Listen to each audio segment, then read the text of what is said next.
I gotta admit I'm a little bit out of the anime loop these days, so when I was personally recommended Made in Abyss, I had never actually heard of it. Then I went back home, typed it into my search engine, tried to see what other people were saying about it, and it turns out on anime review aggregation sites across the board, this show has very high scores. So I had to watch it.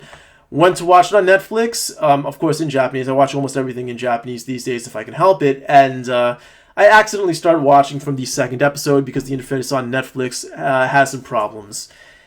Yeah, but that may as well have been the first episode. Went back to watch the first episode, then watched 3 onwards after that. Basically, from the start, it had some very good things going for it. The music's great, the animation's great, the setting is extremely interesting. The Abyss, which is basically this giant hole which goes down who knows how far. But that setting is really interesting. The mystery behind it is really interesting. The one thing that I really didn't like, well, there were kind of two things I didn't like from the beginning of the show. One is there's so many like kiddie sex jokes, like, oh my god, this kid's a robot, but he actually has a pee-pee. How interesting.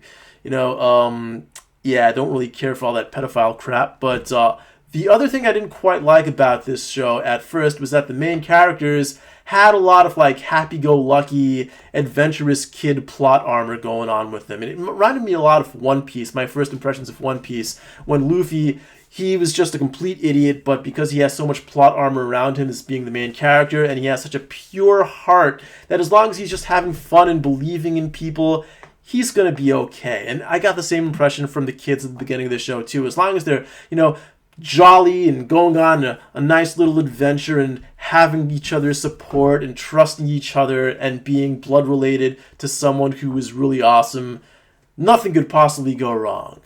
And that happened for about half the show. Then they go down to the Abyss to a certain level and they get absolutely wrecked. And at this point, I'm thinking, okay, I can have a little respect for this show now.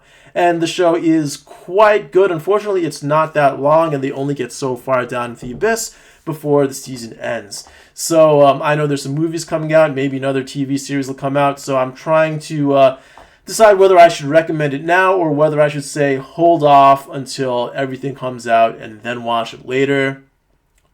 Who knows? But I did enjoy it quite a bit, especially towards the end when things get serious. And I'm sure you will too. Just maybe hold off on it for now until more information comes out about where they're going to take the sequels.